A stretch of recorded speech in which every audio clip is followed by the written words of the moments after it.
and welcome.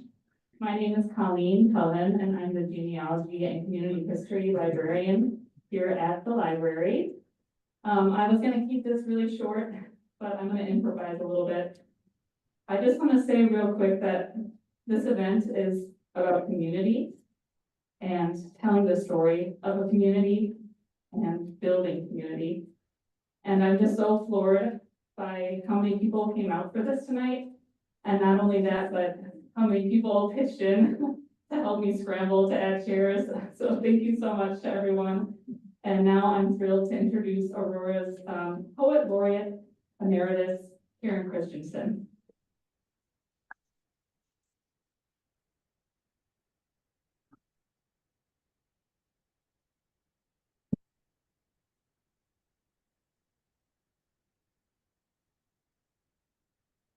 Good evening. I have the pleasure, the real distinct pleasure of introducing my friend, Dr. Alejandro Benavides, who will share with us the story of Olivia, Boxcar Camp girl and visionary of La Hispanidad. I first met Dr. Benavides because of research that I had done for the Fox Valley Music Foundation on minstrel shows in Aurora. We discovered that we had much in common, including a love for this city and interest in untold, important stories. Unless you are descended from Native Americans, you are part of the immigrant story of our country. Whether your ancestors came here willingly, as did mine, or whether they were dragged here under duress. Nonetheless, we do ourselves a great disservice if we fail to celebrate the contributions of immigrants and their commitment to the progress of the American ideal. Please join me in welcoming Alejandro as he shares his story.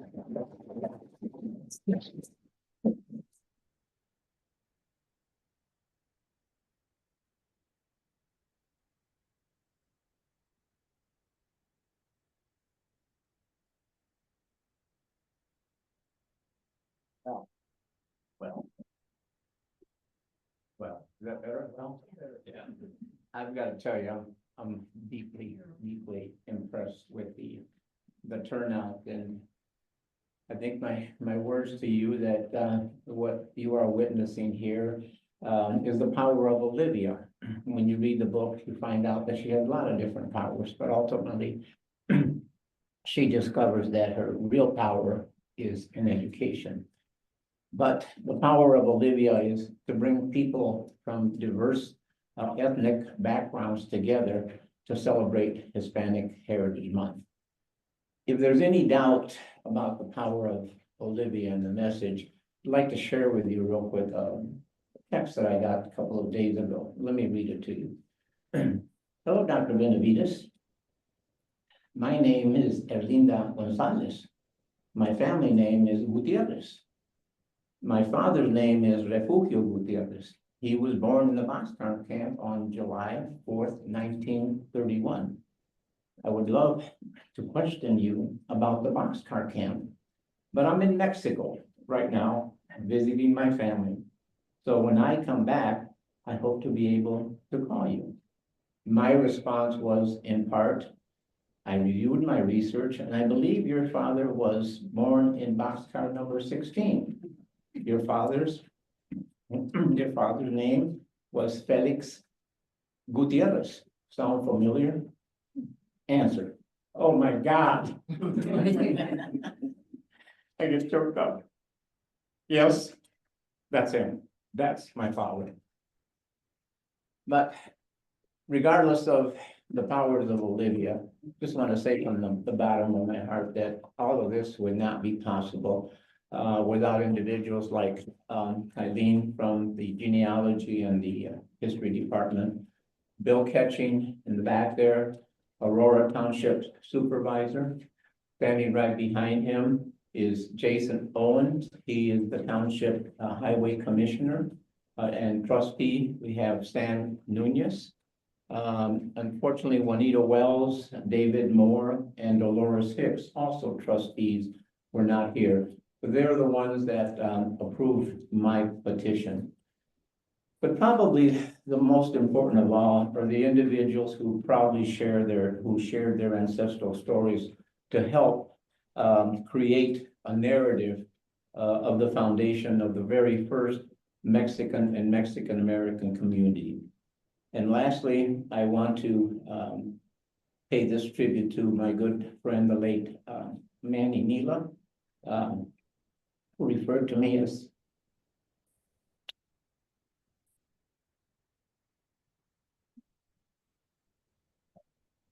Take your time. brother. He referred to me as brother, so thank you. He was very instrumental in telling me a lot of stories. Well, I'll get to that, but I spent a lot of times with Manny over the years and became good friends, and he pretty much, I got most of my information from here. Also, I want to thank Ed Lara from JCE Graphics. He's the one that is doing the filming and was helping me with my marketing, and he's also the one that helped me produce some of these acrylic posters that you see. Okay. We're gonna quickly move. This is gonna be pretty fast paced. There's a lot to cover, so we'll start. The title of my presentation is Olivia, the Immigrant's Journey, in Aurora.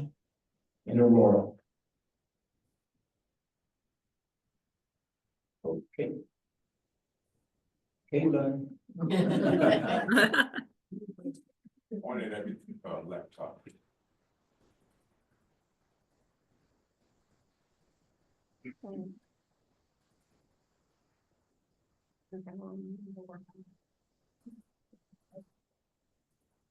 Well, believe it or not, it was working 5 minutes ago. Yeah, sure was. Here we go.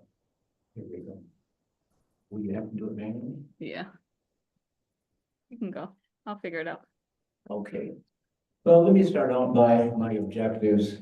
Every good presenter has objectives. I learned this from my high school teacher, Mrs. Richards, who they call Tiger Little. And this is the thing that she pounded on me. You probably knew her, didn't you, Jerry? Mrs. Richards.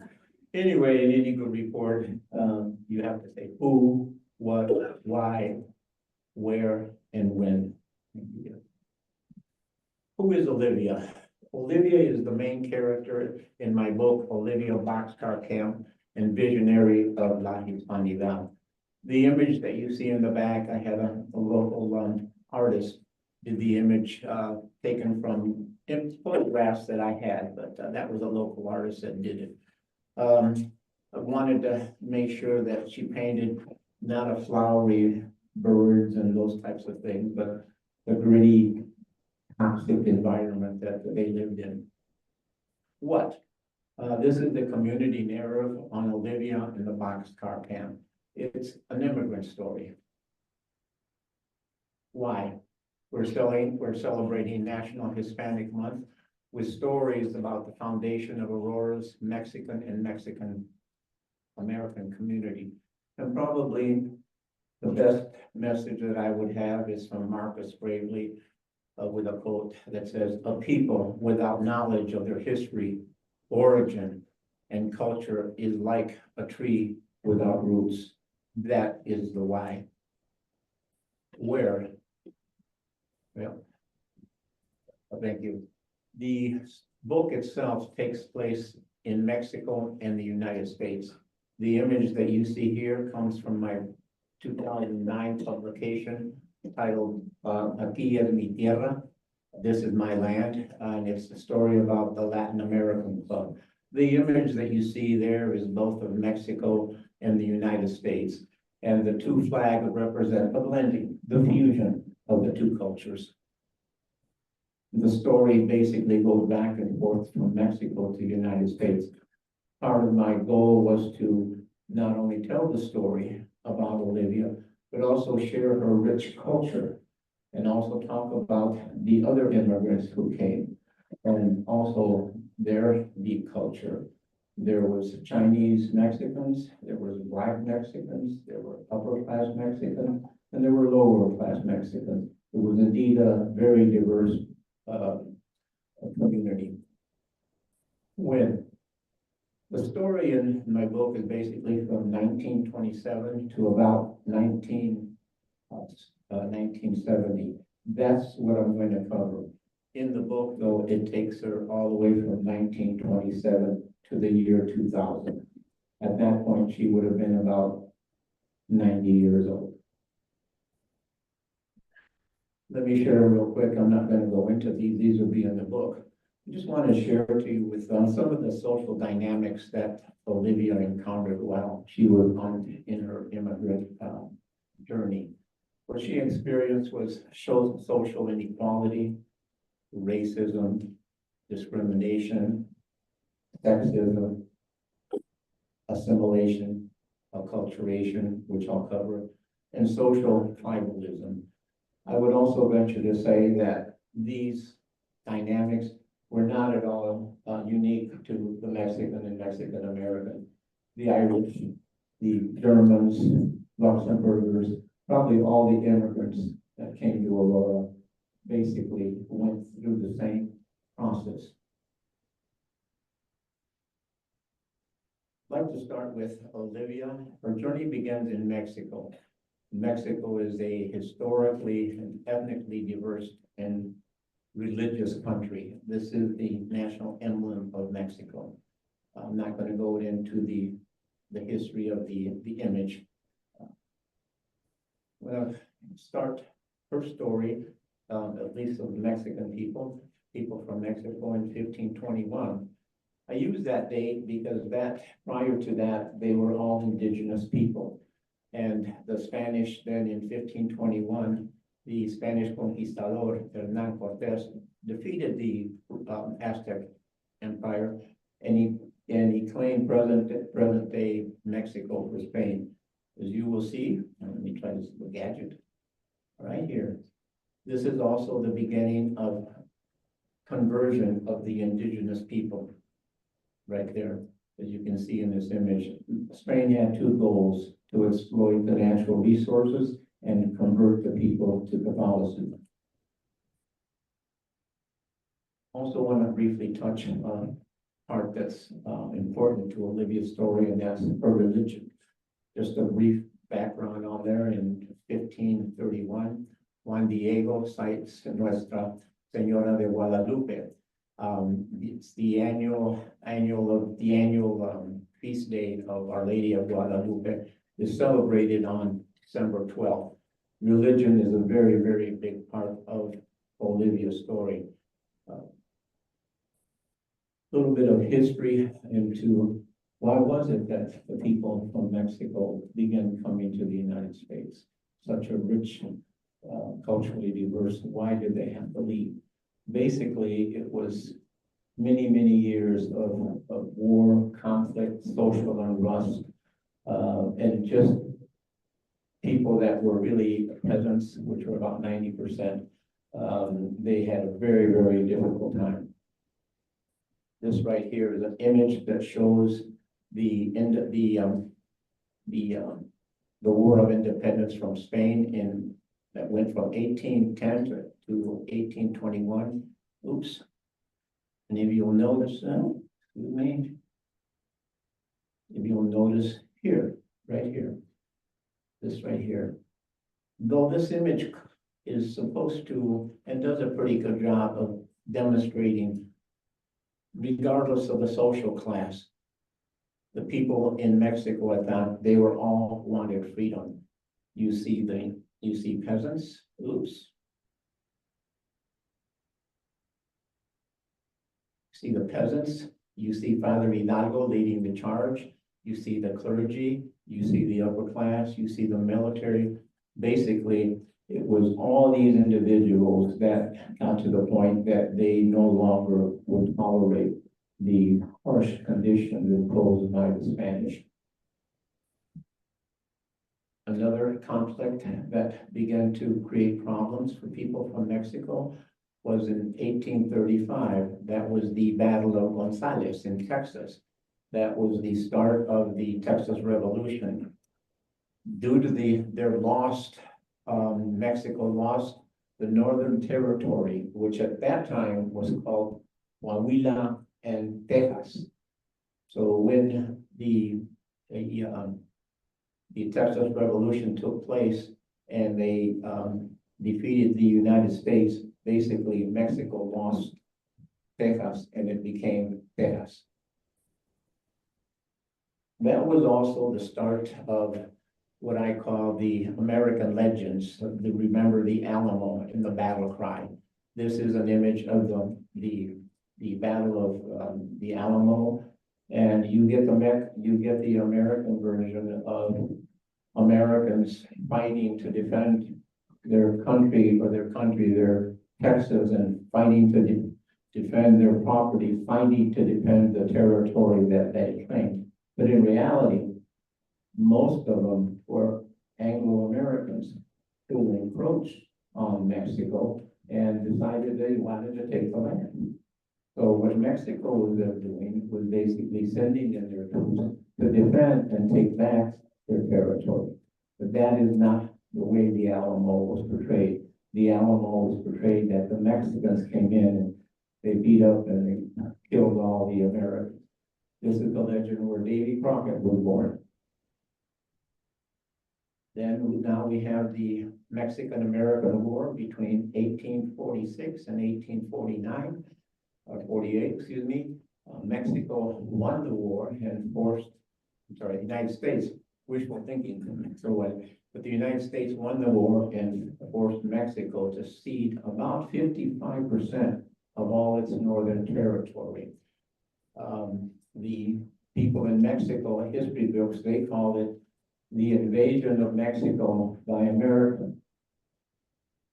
It's also known as the Wicked War that had roots in imperialism and the expansion of slavery. They wanted to have Texas in so they would be allowed to have slaves in Texas. At that point, the relationship between the two countries worsened. Olivia was born in 1916 in Tepoztlán, Morelos, Mexico, located about 51 miles south of Mexico City, and about 2,100 miles from Aurora. The Mexican Revolution began about 6 years in the map. Oops, wrong button. You can see here, this is more or less where she would be located, Mexico City. And right here, you can see Mexico City right here. And right here is where she was born, at least in the book. This is where she was born. It's also the legendary place of the Aztec god Quetzalcoatl. I'm not going to go into that, but just use that to just share with you that Mexico is very rich in their Aztec Mayan history. This is the Dominico de la Navidad in her hometown. It dates to about 1529. And this is where Olivia went to school. She was taught by Sister Lucrecia. And this is where her family worshiped. In the book, Olivia's father, Ernesto, he was a goat herder. He took care of the goats from the convent, made cheese, and basically developed a very, very large herd. Her mother was a seamstress who made and mended clothes for the nuns and also made clothing for people in town. 1920 to 1910 to 1920 is the Mexican Revolution. In the Mexican Revolution, basically, it was between the Mexican government oppressive dictatorship that lasted for about 30 years. And the government was very much influenced by foreign investors who pretty much had a say-so what went on in Mexico. Again, this was at the period that about 10%, the elite ruling class of Mexico was in power. The balance of the people, about 90%, were peasants in very, very, very poor, extreme conditions. In the picture on the right, you see the rebels, and alongside is you will see the women. Also, the women on the other. The reason those two pictures are so important here is that generally the women are the unsung heroes of the Mexican Revolution, but they are very, very rarely um, noticed or even people don't realize that they were the backbones. The women that accompanied their men were called Adelitas. In 1917, the U.S. Health Department constructed what they called delousing centers along the U.S.-Mexican border that resulted in hazardous and very deadly consequences. As Mexicans came in to the United States, each time they came, they were herded through, as you see on the left, herded and inspected like cattle. After they went through the initial process, they used the health department used hazardous chemicals and kerosene to delouse the Mexican people coming in from Mexico. A very, very dehumanizing experience, if you can imagine. The person who's doing it is wearing a mask, but nobody else is wearing a mask. In 1917, during this time, female domestic workers led by 17-year-old Carmelita Torres started what was called the bath riots at the Santa Fe bridge between El Paso and Texas. They just decided one day that, no, we're not going to be put through this type of experience. And it was about a 2-day riot. Nobody got killed, but nonetheless, it was a pretty violent riots. As part of the story, Olivia's brother during the Mexican Revolution, that was quite often. Either Federales or the rebels would come into town and round up whatever teenage boys and make them join their forces. To the right, you have two characters, 14-year-old Mauricio and 13-year-old Jose. They are part of the story, but these pictures give you an example of not only were the women involved in the Mexican Revolution, but also boys and women soldiers were involved in the Mexican Revolution.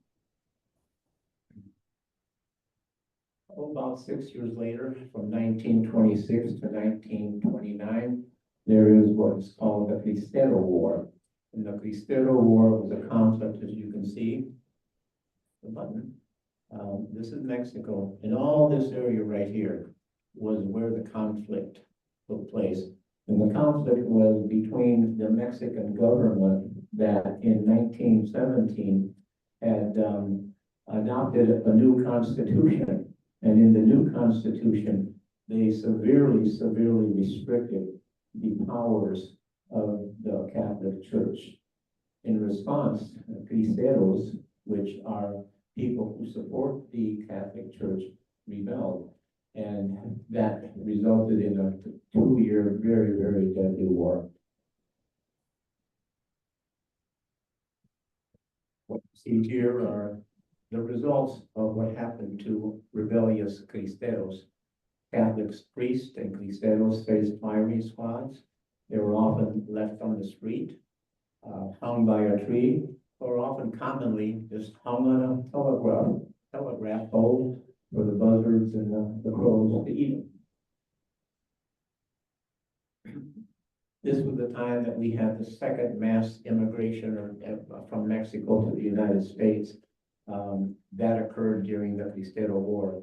Between 1900 and 1930, an estimated 1 million people from Mexico immigrated to the United States,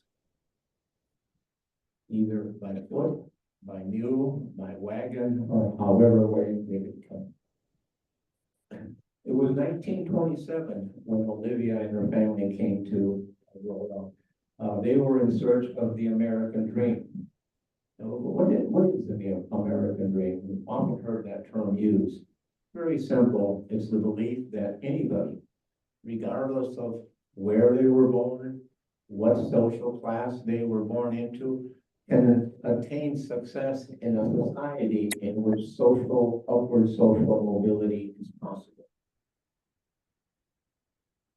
Now we move into Aurora.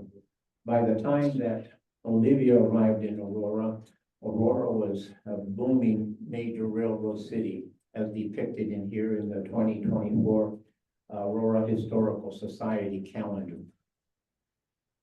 Thank you, John Jarros, for that. Really appreciate it.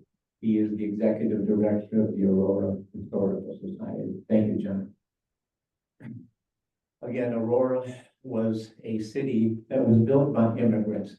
The photo that we have here dates from about 1827, and it shows the downtown CB&Q Railroad. This is the one that's on Broadway that I believe now, I think it's called Two Brothers Roundhouse. It's a very historical place. This is dates going back from 1882, facing east, just to kind of give you the idea of the lay of the land at that time. And what we have here between these areas right here was the downtown CB&Q complex. You see the roundhouses right here, and this is some of the other buildings that they used. We have here a train coming probably from Chicago, making its way westward into town. And over here on the green, that is the Pigeon Hill. At that time, you can see it wasn't very, very crowded at all. And just for a point of reference, right here is Stall Island. Again, 1882. The Aurora's immigrant class, their main job was to, at least for the CB&Q, was to manufacture locomotives, passenger cars, boxcars. On the left, you dated from 1875, are workers rebuilding locomotives at the CB&Q roundhouse. To the right, that's in front of the Aurora Transportation Center, is a statue honoring railroad workers and the working class. There's a lot of history in Aurora. This is from 1882. You can see Aurora has grown quite a bit. And as best I could, I put this one up because it begins to demonstrate I guess best for lack of a better word, the segregation or the ethnic enclaves that existed in Aurora. Depending on what country you came from, was basically where you were relegated to live. Oops. Let me start here. Right here, we have Pigeon Hill. We have Pigeon Hill right here. There were Luxembourgers there, but and I think in the probably 1870s, 1880s, the Romanians, Hungarians, and Czech began coming in. Basically, this is where they settled. I suspect to a great deal is because a lot of them worked at the railroad, so they lived pretty close to where they worked. This is the CB&Q roundhouse right here. This right here, it was probably larger than what you see here. As best I could, that's what would have been referred to as Dutchtown. This is where the Germans lived. Luxembourgers lived right about there. Each had their own community. There was also a little Italy, which was probably, can't see it, but that's the best of my knowledge, that was on the southwest side of Aurora. Aurora is also a major manufacturing center. To the left, we have what was originally called the Western Wheeled Scraper Company. Later, in 1935, it became the Austin Western. As fate would have it, 1935, that was the same year that the Boxcar Camp closed. They were probably less than a quarter of a mile from each other. The image on the left, right, is basically what the factory did. Most of them were the Elisa factory workers were immigrants. The people in the office tended to be more Anglo-Saxon. This is from 1922, and you see the CB&Q main line on the North Aurora Bridge crossing the Fox River. Aurora became a major rail distribution point, hub, if you will, where there were plenty of jobs for unskilled workers. Between 1943 and 1945, an estimated 100,000 braceros. These are legal temporary manual workers through an agreement that was made between Mexico and the United States. They would come to work for a certain period of time, and then they would return. They were not allowed to bring their families or wives. And you see the sign, they're very happy. It says, Viva America.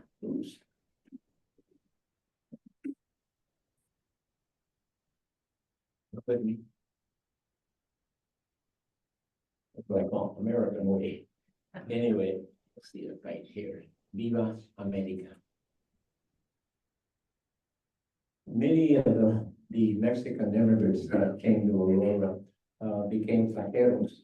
And taqueros is the Spanish word for railroad track workers. In the Aurora Historical Museum, they have a wonderful display of the railroad, and one of the displays that they have is of an actually, I think they call them, what they call them, John, trolley car or hand car? Hand car. A hand car, there you go. Their job was a very, very difficult job. They laid tracks and they also repaired tracks. From what I researched, the average track was about maybe 30 foot long. It could weigh anywhere from 790 pounds to almost 900 and some pounds. So it was a very, very, very difficult job. Rain, snow, didn't make any difference. Raquel was out there keeping the trains running and keeping them safe.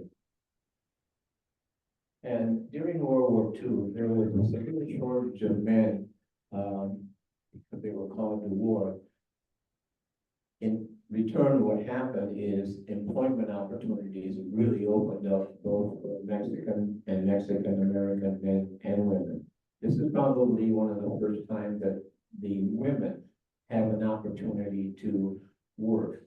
Sexism was, as you well know, very well embedded. They did have jobs, but it was low-paying jobs. Aurora Corset Company, the Aurora Cotton Mill, basically where they worked, also where children worked. The men got the better-paying jobs, usually in the factories. But that changed in World War II.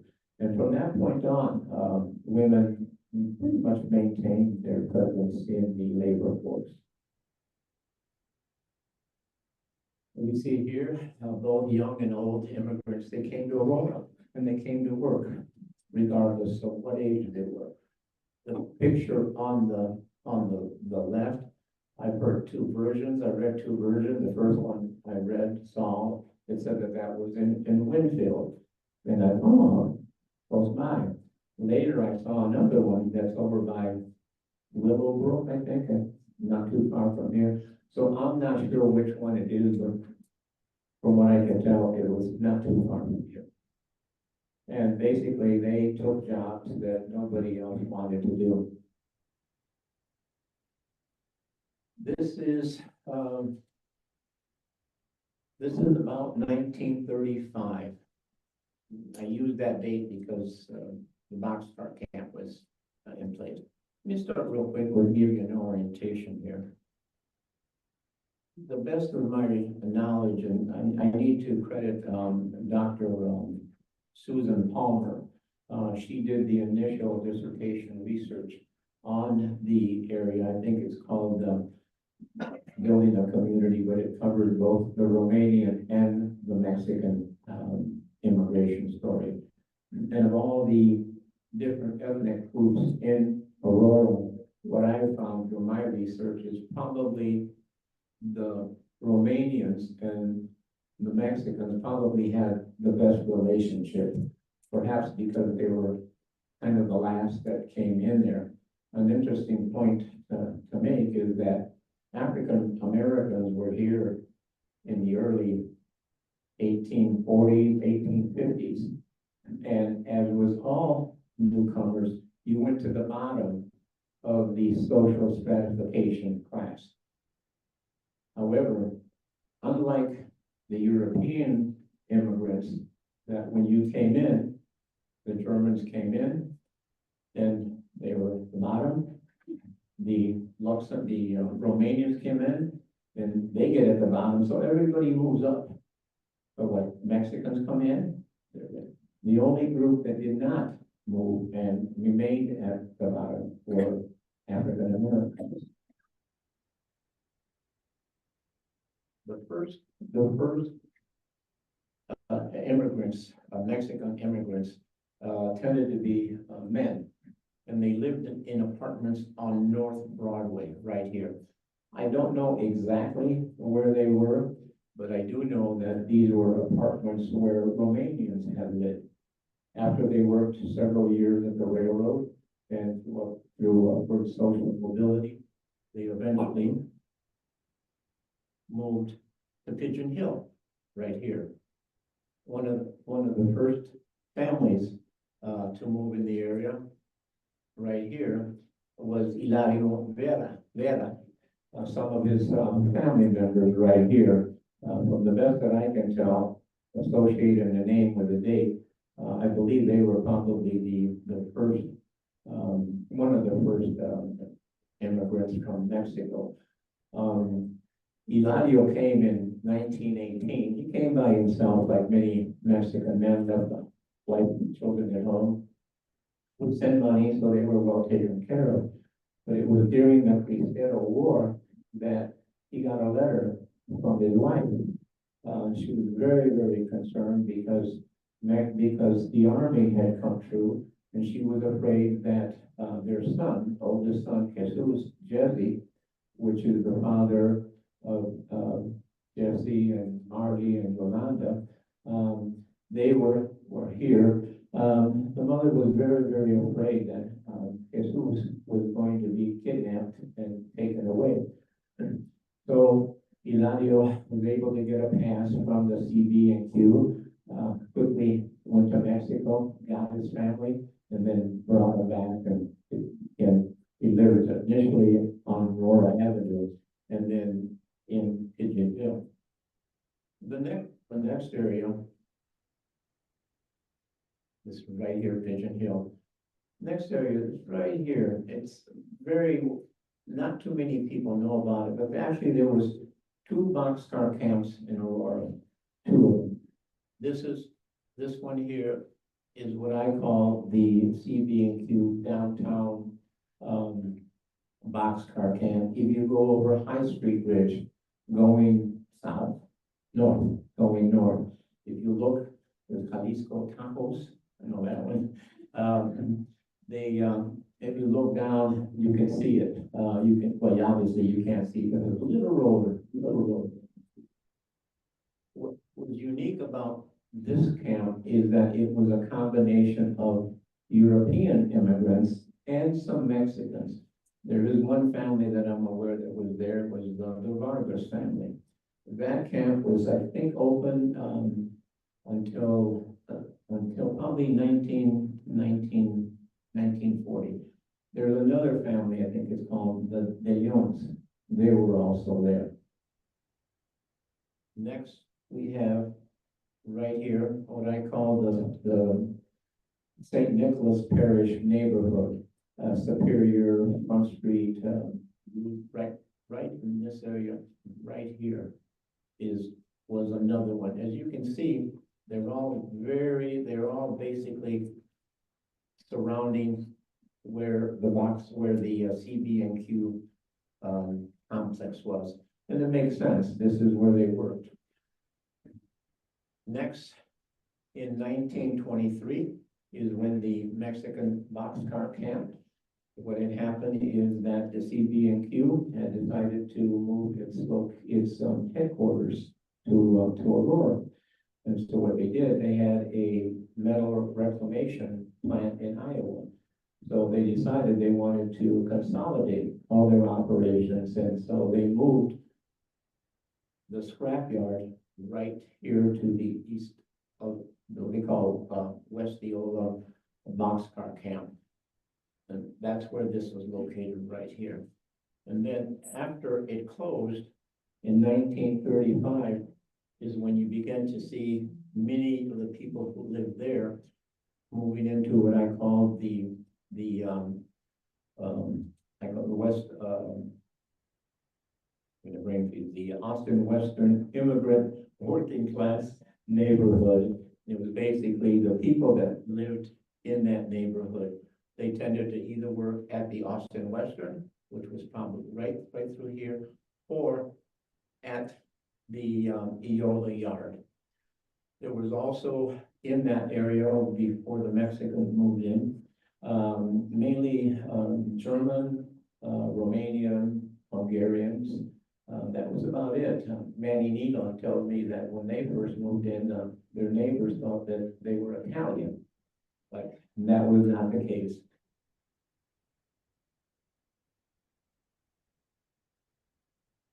Just want to back up a little bit. When they moved into the Austin Western neighborhood, as I mentioned, there were other immigrants there. What I want to acknowledge is Tony Moss.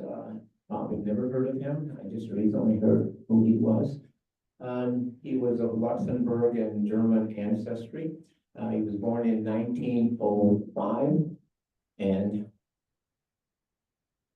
he lived all the way past the boxcar camp. The best way to identify it is if you were in the middle of night, like Rob the Sun says, where the old radio tower was. That's where they lived. They had extensive farming there. Jody Waterman is right here, raising her hand. She and her son, they run the Midwest Awards. They were instrumental in getting our black done, and they gave us a very, very generous discount.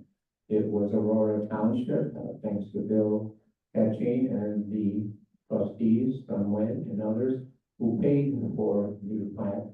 And Jason Owen, the highway commissioner, he was instrumental in procuring the signs for the Austin Western sign.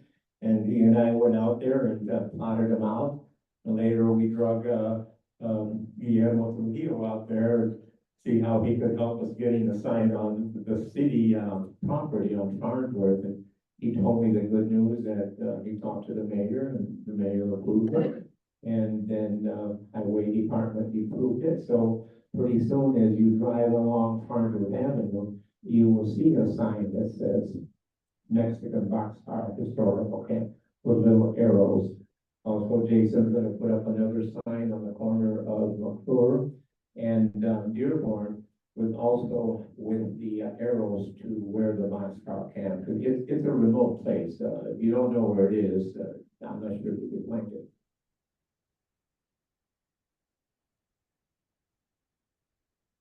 This is a different image of what Aurora, at least little corner of where the Mexican people first came in. We can see right here, this area right here, this is Pigeon Hill, right along here. This right here is where the downtown Boxcar Camp was. This area here, the one in the purple or pink or whatever that is, that's what I call the St. Nicholas Parish neighborhood. Right here, just another point of reference. This was the former Luxembourger Club. Yeah, still there. Good food, right, Bill?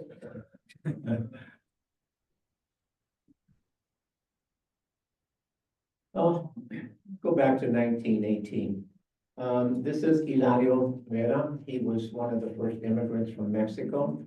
What we have here is Hilario. Oops.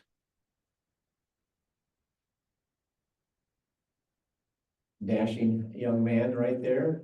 I had a couple of days ago, my cousin Hector, his wife Gloria, she's related to the family, and she had given me the names of all the people who were there, but I lost it somehow. But what I was able to kind of figure out, and Sam and the rest of the video was trying to help me out.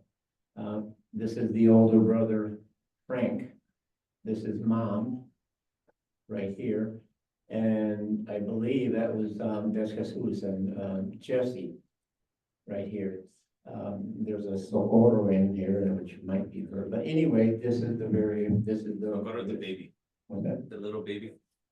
Little baby Yeah, it's my is, grandma, yeah. that's, right here? Okay, anyway, that is the Vera family, and these are some of the descendants from the Vera family. And it was during the Great Depression that Hilario lost his job. Many of the Mexicans at the, not only at the railroad, but also in a lot of factories, they lost their jobs. And those that were not US citizens, they were usually the first to go. And their co-workers, they were eager to get rid of them because at that point, it was a matter of, hey, it's either your job or my job. So about a third of the people from that were Mexicans went back to Mexico. In 1930, the population was about 140 thereabouts. It varies depending on the year, but it was about 400 people, and about a third of those either they were deported or they just decided to go back to Mexico. Hilario was fortunate because he was able to find a job at a federal work program, and this is a photo of them. My friend here. They were digging out Macedon Lake. This is where at Phillips Park, and this is Hilario right here. My good classmate from East Side, Dwight King. Thank you, Dwight. Favorite classmate from East High, Alejandro. Okay. Thank you. Thank you. Late for never. I thought it was only Mexican who were making it. Part Indian. Ah, yeah, thank you. Good to see you. So as I was saying, Eli was fortunate because he did find a job and he was able to feed his family and take care of his family. Here's, oops, sorry for the little oops. But in the red is Hilario Vera, and he and his son, well, let me start over. You see Hilario right here in front of the Casa Blanca. The Casa Blanca was on the corner of Smith and Kane Street, and that was the first Mexican grocery store. But besides the Mexican grocery store, it became basically a social center, if you will. And that's where all the people, Mexican ancestry, they would come to get valued Mexican products that you couldn't find. Tortillas, menudo, you name it. But it was also important to point out is that Frank became very trusted. So people would come to him, and he was instrumental in passing information, where the jobs were, where housing were, where you could buy a car, who you could talk to for buying insurance. Eventually, Frank did sell it, and he became a very successful insurance man. Frank, when he went, I think it was during Come on, let's go. World War II, he entered the war, and it was there that he changed his name from Francisco to Frank. It was much easier to pass, if you will, if you had a anglicized name versus Guillermo. But that was the first Mexican grocery store in Aurora. Now, we're getting into the Boxcar Camp. This is an aerial view in present day facing east. The CB and Q, in the red right here, this is approximately where the CB and Q West Eola Boxcar Camp was located. As you can see it, it's not the best neighborhood to live in. Along here, along this area right here, is Indian Creek. This is an area where, when I came in 1950, I lived about a quarter of a mile from here. And this area was my playground right here. Periodically would sneak into the Eola yard, but we were always on the lookout, what we call the railroad dick. They were the security. So we always had a vigilant eye on, keeping trespassers out. But that was my first experience and knowledge of the area. This is a map drawn by Ralph Cruz. His daughter, Cynthia, where are you? There's Cynthia. Take a look at Cynthia. This is Cynthia Cruz. That is Ralph Cruz's daughter. And it's important to point out, because had it not been for Ralph, we would not have any idea of what the configuration of the boxcar camp, apart from several images. So much credit to Ralph.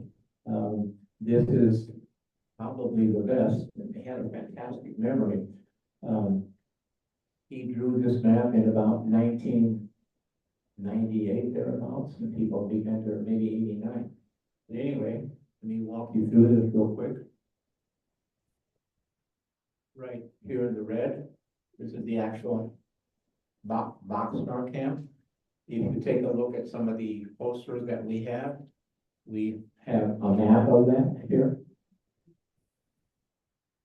Over in the upper right, that is actually the scrap yard. You can see to the right, this is where the scrap was.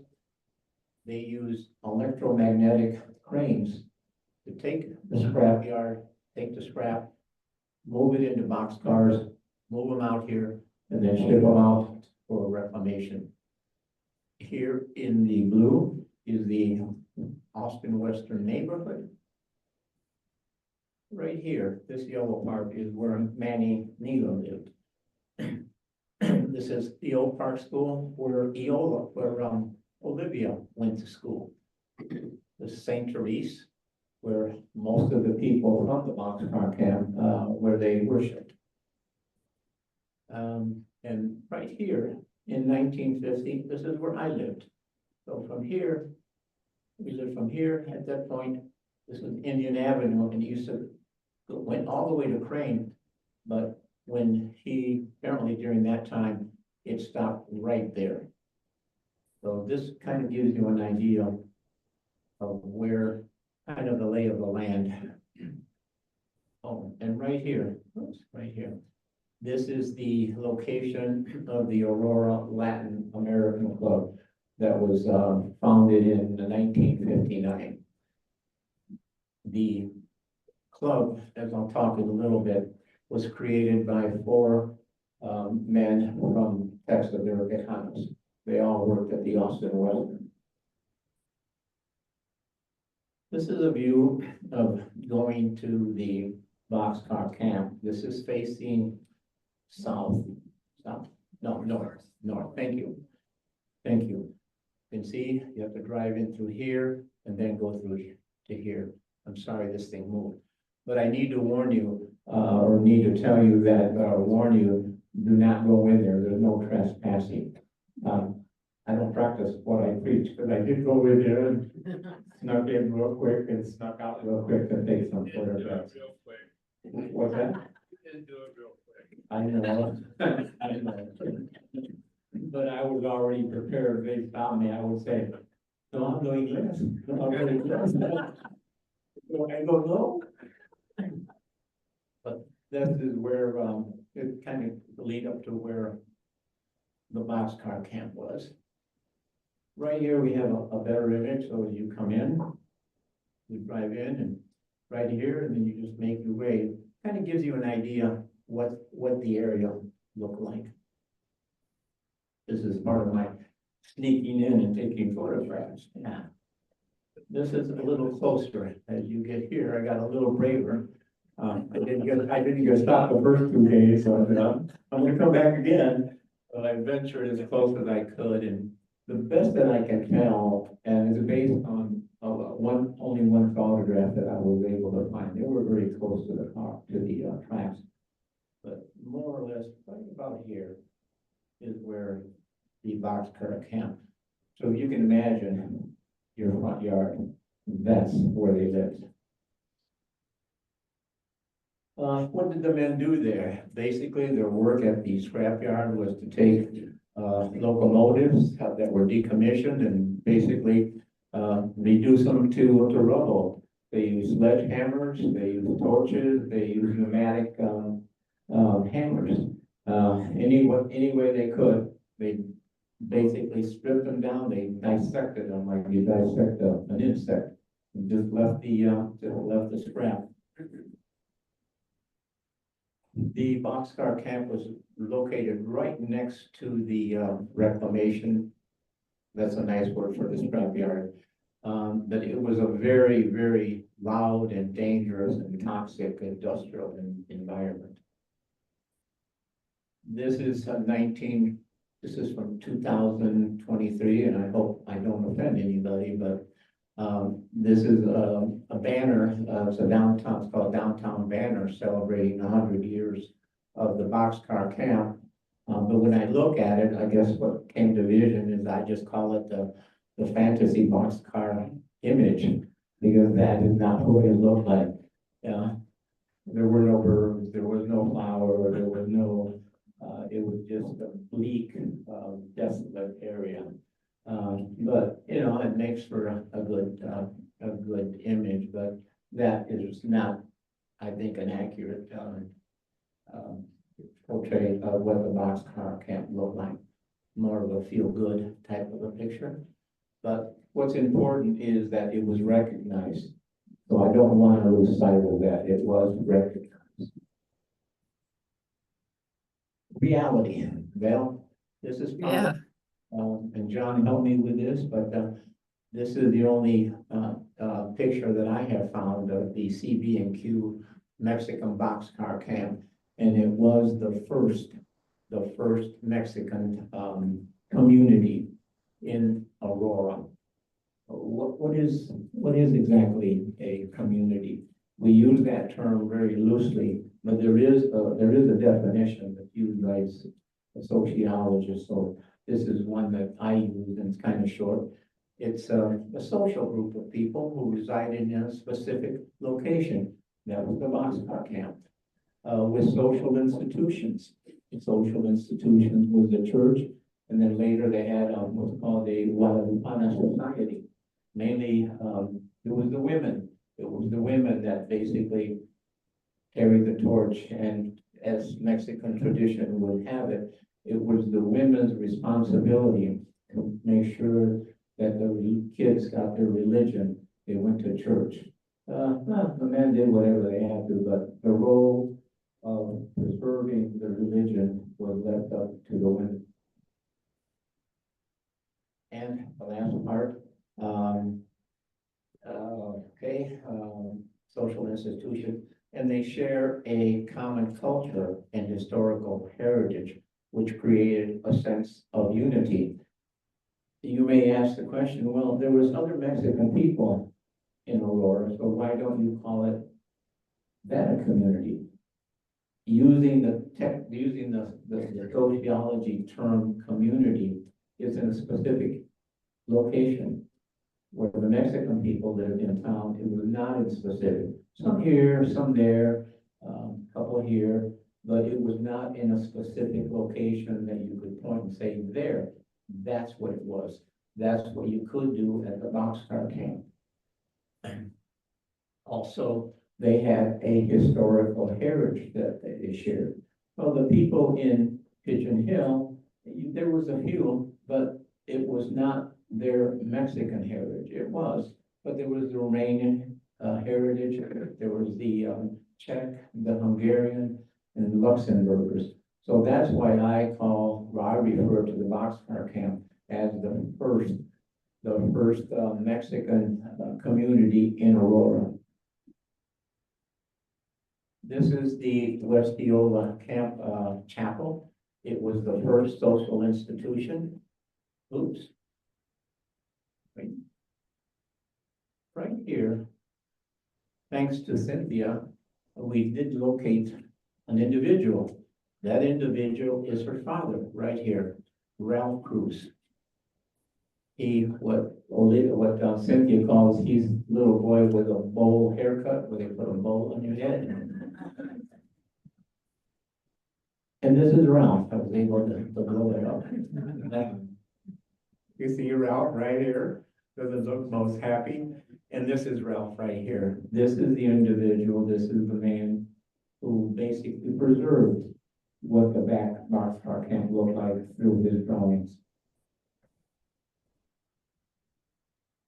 This is, I'm not sure if anybody has this. I was fortunate to find it somewhere. This was created by Ralph Cruz. And what this has is the people who lived in the Boxcar Camp. Now, it depends on what year during 1923 to 1935, because the population varied. But just let me point out some of the names that you know. The Neela family, they had basically Boxcar 1, 2, 3, or 4. They were the first. They were the first to move into that area. Then we have in Boxcar number 7, we have here Antonio and Julia Cruz. They are the grandparents of Cynthia and the father of Ralph, who in my book is Rafa character. In the book and in real life, Ralph did go on to become an electrical engineer, and he started his own electrical company, electronic company.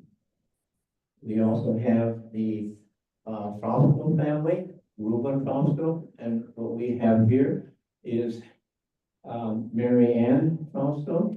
She was married to Reuben Fausto. He was born in Boxcar number 8, I believe, and I'll talk to him in a little bit, but she is here, as is her niece. And do we have Rita? Yeah, we have Rita. They're all married. Fernandez is Orta, and they're, so for me, I get confused as to who's who, but these are some of the descendants of the people who lived in the Boxcar Camp. Rita Pendleton, and it's important to note and to recognize these people. And you are the sister of Reuben, next to, oh, no, okay, I got it mixed up. That's a Rios family. Yeah, okay, sorry. Moving ahead, there's the Cancino family. I've been looking for the Cancino family for about 5 or 6 years, and I heard the name, and never found any Cancino. Then I came across, when I talked to Cynthia, lo and behold, her aunt is Rita Cancino. So Rita is here, you'll get to meet her. Her story is a little unique because she wasn't born in Aurora. She was born in Beardstown, and her family lived in a boxcar camp in Beardstown. And I believe in 1957 is when Rita then came to Aurora. So I've already contacted a couple of other Cancinos, so they're next on my list to be interviewed for my upcoming book. Everyone has a story.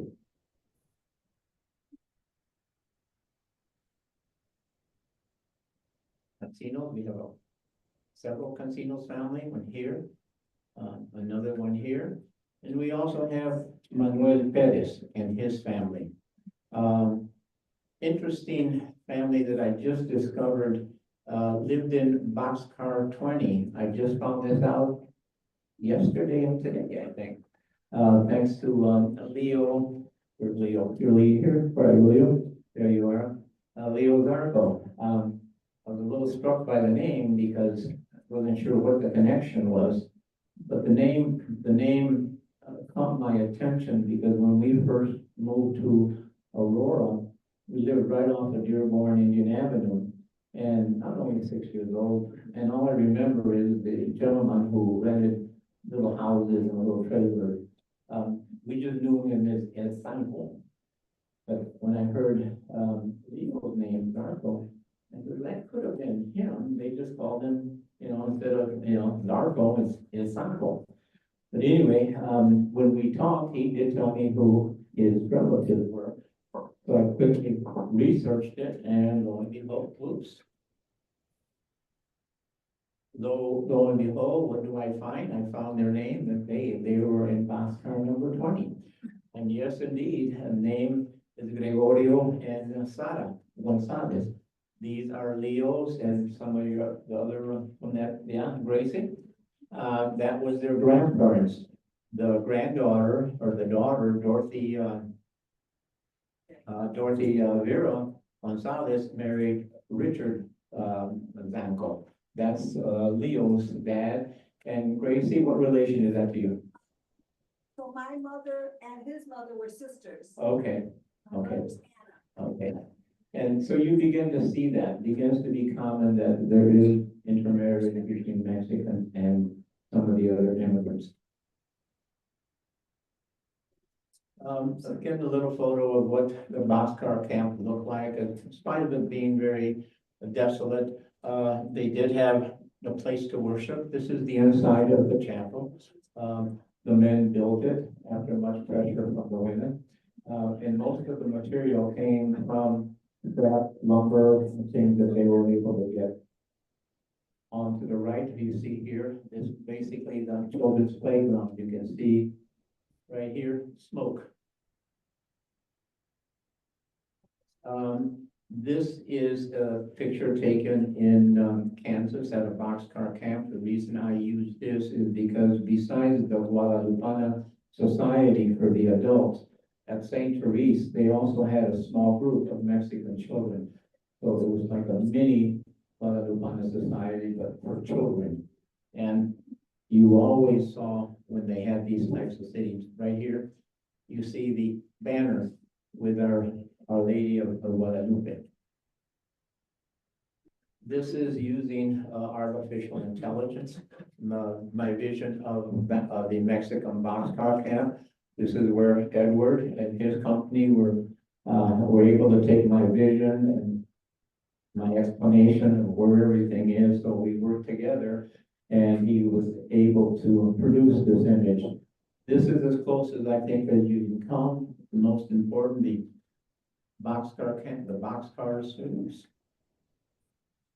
all lined up in a row like we see in pictures. But what I've never seen in a picture is the combination of the boxcar camp and the church.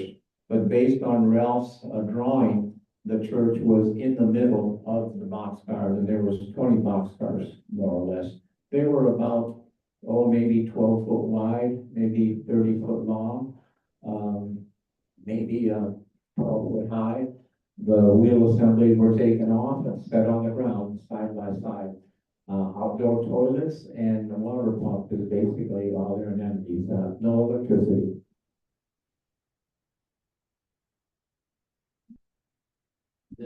This is Zenobio Nila, patriarch of the Nila family right here, or one of them right here. And you can see the railroad tracks right here. Here's his house right here. Right here is the oldest son, Perfidio, and baby daughter, Juanita. This, I don't know who is who, but they're in their 1932, as best as Manny and I could put together, their car. They were very proud of it, but it was known as the gangster car, because Al Capone had a car very, very similar to that.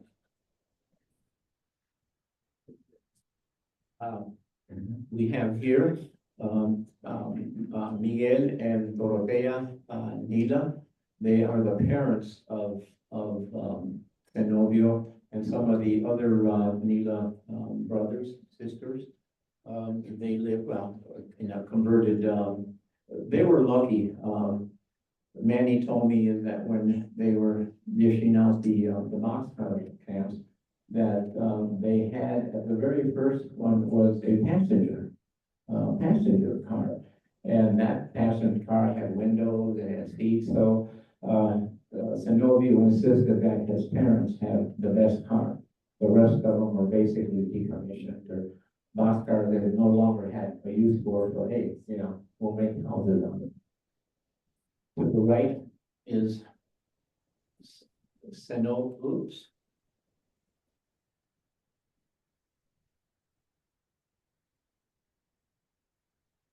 Zenovio here, his wife, Santiago, with Filio here, Juanita here, doesn't look too happy, and I'm not sure who this young lady is.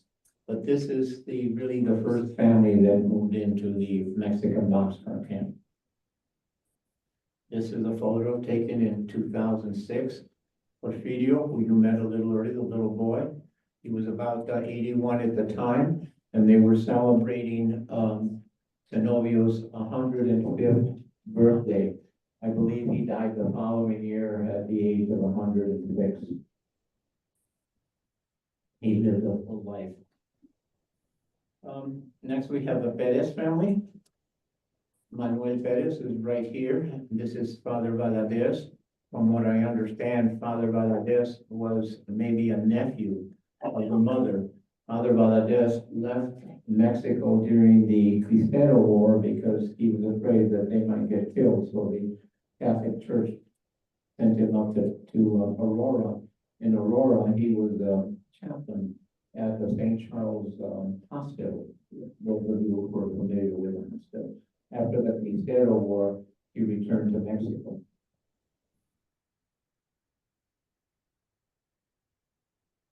This is Julia right here. This is her younger brother, Peter, also known as Pete.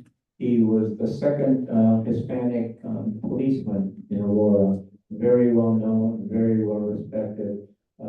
He always looked out for Mexican people. He did his job, but when anybody had any problems, it was Pete who they came to.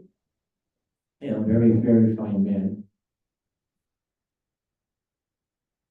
Here, right here, here is Julia. This was, I don't know what the date is, probably, I don't know, 40s or so.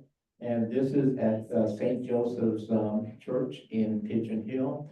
And this was during a December 12th celebration of Our Lady of Guadalupe. As you can see here, the Mexican community, they really rallied around their traditions.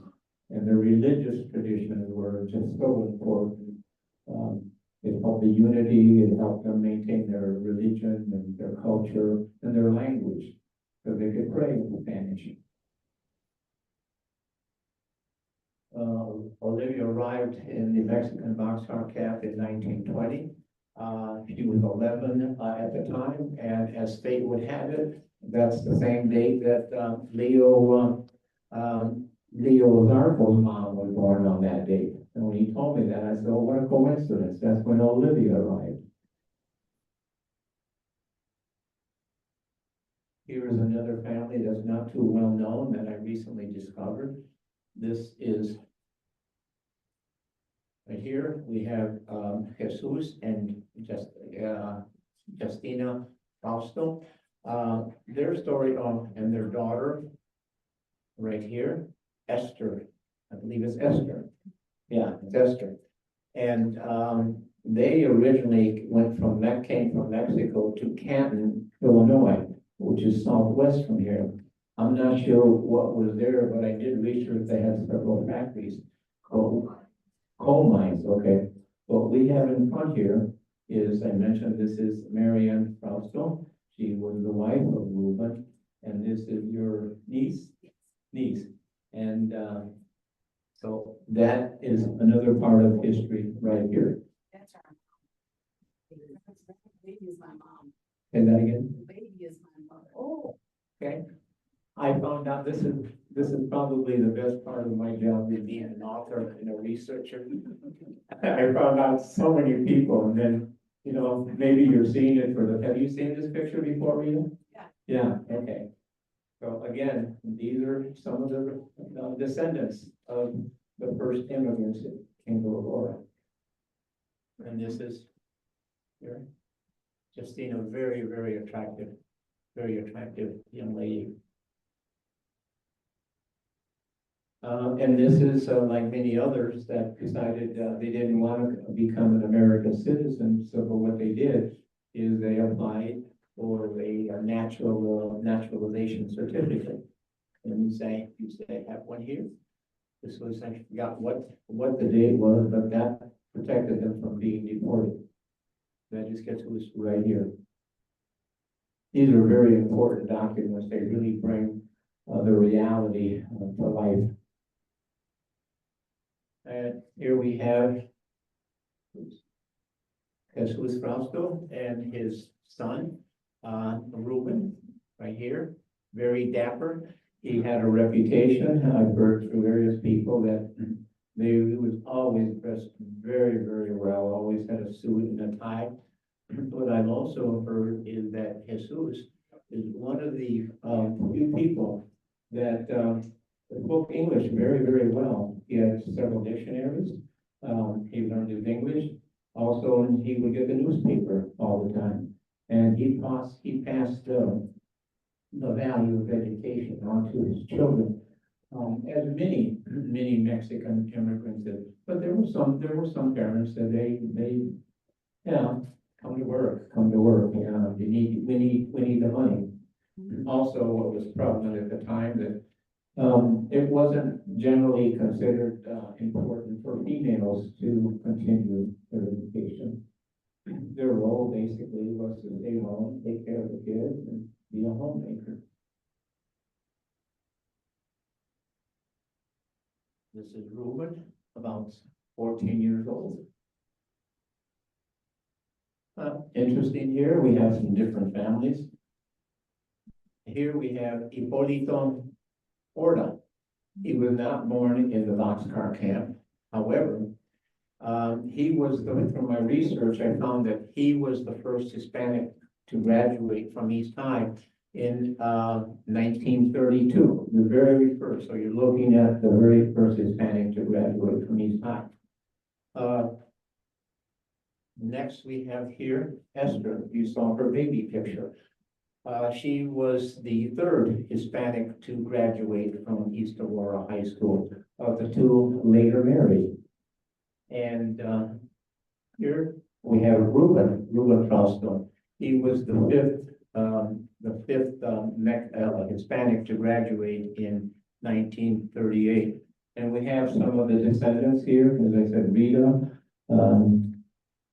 Anyway, you'll meet them a little later. After the box camp was, after he graduated, he eventually went into the United States Air Force, and I think he was a pilot and as a bombardier. He was the flight engineer. He was a flight engineer. Yeah, so he served his country like many of the Mexican immigrants. They served their country, and it's great that you still have his hat. This is Ralph Cruz, he was a graduate of 1942. He was the 10th Hispanic to graduate from East High. Here we have a picture of Ralph and his wife, Benita. Benita is the older sister of Rita Cancino. She was born in Beerstown. This is my good friend Manny Nila. You see his birth certificate, and in the birth certificate you can see boxcar number 2, Eola. That basically documents that he was born indeed in the Mexican boxcar camp. And this is my good friend Nila, who passed away in 2024. After the Boxcar Camp closed in 1935, the Neela family, and I think there might have been 3 or 4 families, all living in this house. And this was before this addition. This was before the addition was put in. They did have a basement. So this is where Manny lived, basically from the time they left the Boxcar Camp to the time he died in 2024. They named, he has an honorary street named after him. And right in this area here is where the Latin American Club is, off of Columbus Avenue. A little area, something I need to talk about. The immigrants that came to Aurora, they had a difficult task. I use Robert Frost's poem, The Road Not Taken, as to symbolize that the immigrants basically had 2 choices. The first choice right here was assimilation, and I'll explain that. As you can see, that's well worn, tends to be the path of least resistance, and that tends to be the road that most immigrants took because they wanted to assimilate, they wanted to be part of the American society. This was the road that I call the road not taken. This is the acculturation, and I'll explain that in the next one. Here's the basic difference, and it's important to point out because it's something that's not talked about too much, but this was a reality of what immigrants had to face regardless of what ethnicity they were. When the people first came, they had basically 2 choices. You could assimilate, and basically what you do when you assimilate, you give up your native language, you give up your native culture, and you don't speak Spanish anymore. You want to be American, you know. Enrique becomes Richard, Tomas becomes Tom, and, you know, and all of a sudden you have next to be called, Henry and other names that, that weren't, but that was part of being accepted. They perceived that it was easier to be accepted if my name was Richard versus Ricardo. Part of the characteristics of people who assimilate is there's a cultural immersion. That is, they immediately immerse in the Anglo-American culture and they won't want to become part of it. There's no Spanish spoken. I had several people that I interviewed that told me that they were forbidden to speak Spanish. They were told you need to speak English. Some of the parents would even tell their children, especially the girls, not to go out in the sun because you're going to get dark and you don't want to get dark. You want to look as light as possible. And there was no Mexican traditions, and none of the holidays were celebrated for the most part. It was Halloween and, Thanksgiving and Christmas trees, and so the cultures were gone. Then you had another group, like the Vera family, and the Dominguez family. I'll talk about them. They acculturated, and what acculturation is that the people decide, I'm going to keep my language, I'm going to keep my culture, but I'm going to learn English, and I'm going to adapt to the American ways. It's the best of 2 worlds, in my opinion. The characteristics is they did have cultural assimilation, but they maintained. They became bilingual and bicultural. My model is, 2 languages are better than 1. But that was a dilemma and a choice that they all had to make. And what I found is that most of the early immigrants tended to assimilate. They wanted to become American, recognize American as being responsible. And yet others chose no. I can be both. 1950. Oops. Right. American ways here, there shouldn't be problem there. So. Okay, I'm back. Right here, this is my father. And this is the truck that, he drove, from, Cabezos Springs, where I was born, to Aurora in about 1950. And there was about 12 people, that came in the. Let me move real quick here, it's moving ahead. Let me give you, this is what the demographics look like in Aurora at that time. This is, 1950, and this is what it looked like. This is me right here. The rest were, Anglo children. 54, it changed a little bit. I'm right over here. There was a few people, but these are all Mexican Americans. Want to point out that also came up is the Rios family. Bill is right here, his wife and his sister.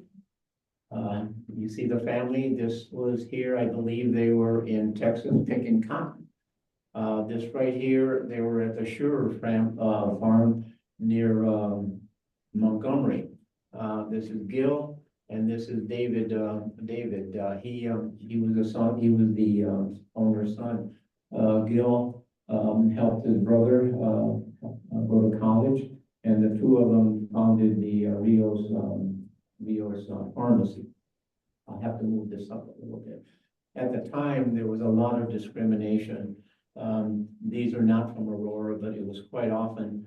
You see here, no Mexicans. Right here, this is an interesting, no, I'm not going to repeat that word, no Mexicans. And you can see how they write Puerto Ricans or dogs, and that was very, very, very common. This was the Rex Cafe, known as El Pozo. It was the only place that Mexicans that served. 1956, the Guadalupana Society was still going strong. 1959, the Aurora Latin American Club was founded. These are the first members. This one right here is their first dance on November the 14th at La Casa Romana. That was the where the Romanian social club was. I'll move real quick. You can see here, they began celebrating their culture. Patriotism was very, very important. They had parades. The mayor, McCoy at that time, children dressed up, and the culture was coming back. You can see here, pride in their culture. There was the Aurora Latin American Club, and the members who really were the ones that brought back the Mexican and Mexican American community. We have here 1962 that people from Mexico kept coming. We have here Pedro Dominguez, son Peter is here. See him, oops, right here. And these are the papers from the Burlington documenting his work at the Burlington. What happened to Olivia? Well, a couple of things. In the book, she, while she's in Mexico, the Day of the Dead Spirits come to visit her. She begins to have visions. She experienced Raramuri Shaman Peyote ceremony and has a vision of a red snake symbolizing transformation, part of the shaman. In the book, you'll read about the stick, her magic stick. This is her magic snake stick. Well, that's not it, obviously, but that's my version of what it would look like. As predicted in the last chapter in Olivia, what happened is that, oops, right here, this is when the Aurora Township approved my petition, and they designated the Eola Boxcar Camp and the Austin Western neighborhood as historical landmarks. This is the sign, a copy of the sign of the Boxcar Camp here, again paid for by the township. And these are the 4 signs that you'll find in the Austin Western neighborhood on Indian Avenue in Dearborn. Fresh, this was taken yesterday, and in spite of the rain, This is what the sign looks like on McClure, right here, the Austin Western is right behind you. And this is a close-up of the plaque. What I did in designing this is I used the map from Ralph Cruz. I just cropped that just to show where the camp was. And this was yesterday, the ribbon cutting ceremony. The rain briefly started as Jody Waterman predicted, enough to give us, and she said it, the good Lord will take care of that, and he did. So this is, as you see here, here I am. You see Sam here and Cynthia. I had the honor of cutting the ribbon and her auntie right here. And this is Rob Waterman, Jody's son, and they came out and they did an honor guard. It was just beautiful. The end. What is Olivia's vision?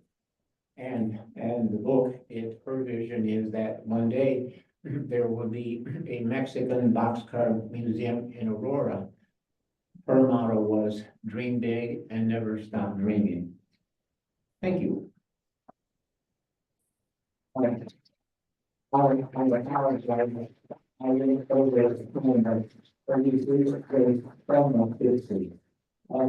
Any questions? Take a couple of minutes. Any questions? Yes, Jerry.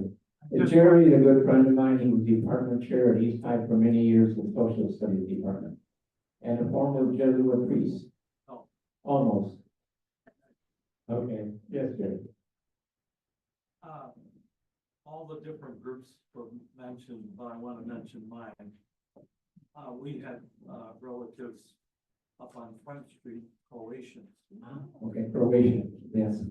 Yeah, there's a lot of them there, Dutch, yeah, they're a mixture. Thank you, Jerry. Anybody else? Yeah, Leo. Have you heard any word on that, Esau's PBS movie that he was making about this doctor? I worked with John Gerald's on it, and Oh, what was that? who's that about, John? That movie. Yeah, I'm But it's. I did see one, some guy was doing one. It was basically, it was a drone with overhead, just had a couple of boxcar camps, but not a lot of detail on it, but I did see it briefly, yes. Yes, Dan. You have any luck finding the boxcar community in the 30 census, And in the 1930 census? Do you have any finding it? I did not look at it, but reading Dr. Palmer's research, one of the things she commented is that at that time the census was just terrible. A lot of people didn't report, so no, that's probably my next project. One more question. Okay, Caitlin?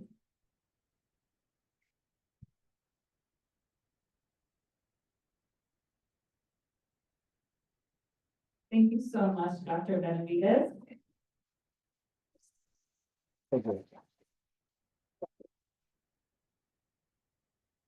So Dr. Benavides will be signing copies of his book, and they are available for purchase up here at the front.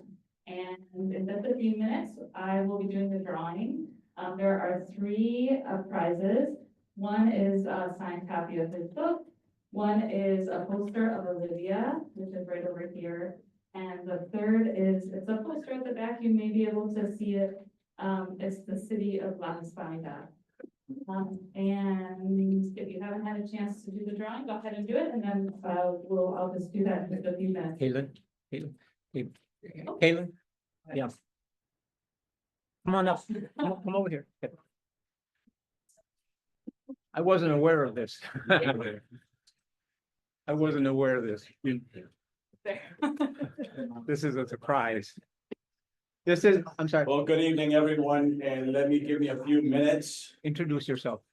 If you don't mind, please, give me a few minutes. My name is Guillermo Trujillo. I'm the deputy mayor for the city of Aurora. Cindy. And on behalf of the mayor, Richard Searing, who could not be here today, I am here to read a proclamation to Dr. Benavides for his work on the box camp here in Aurora. And so I would like to read this to you if you give me a minute here. It says, in the office of Richard C. Irving, would like to give a proclamation in honor of the Mexican boxcar community. Whereas the city of Aurora recognizes invaluable contributions of the Mexican boxcar community, to which has been played in a vital role in shaping the cultural, social, and economic landscaping of our city. And whereas established in the 20th century by Mexican immigrants seeking opportunity and refuge, the boxcar community has fostered resilience, unity, and rich tradition that continues to thrive today. And whereas many of our early Mexican immigrants worked for the Chicago, Burlington, and Quincy Railroad, many of these were employed at the West Aurora Reclamation Plant, Eola Scrapyard. About 1923, the railroad agreed to provide honoring near the plant and in the form of an old railroad box cart, which has been taken off their wheels, the wheel carriages, I think.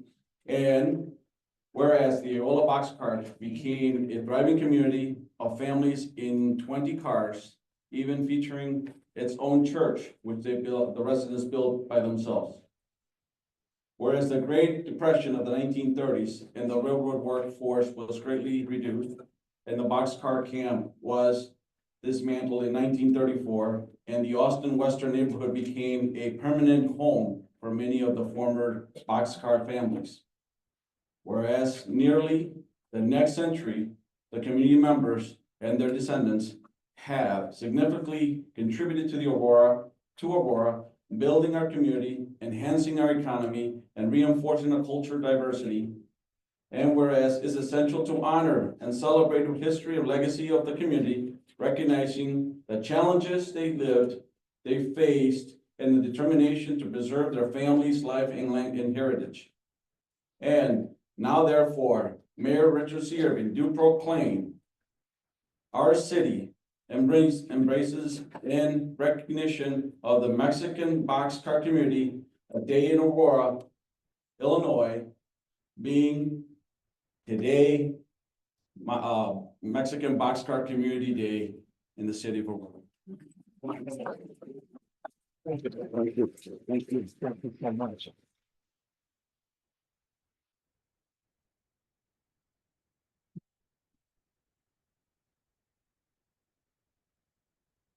I have learned so much today from the history that you told us about, and thank you for everybody to be here. My grandfather was also, he came up to work in the railroad, but in New York. So I know that when you're seeing these pictures, it's bringing back families and it's bringing back good, positive images of my grandfather that thanks to him, I'm here. And education is the way. My dad told me once, and I remember it clearly, trabajas con las manos o trabajas con la mente. You work with your hands or you work with your mind. Education will lead you out, and this is the way to do it, by listening and knowing your history and planting and paving the way for others to follow. I am the first Hispanic deputy mayor in the city of Aurora. I don't want to be the last one. Right? Thank you very much.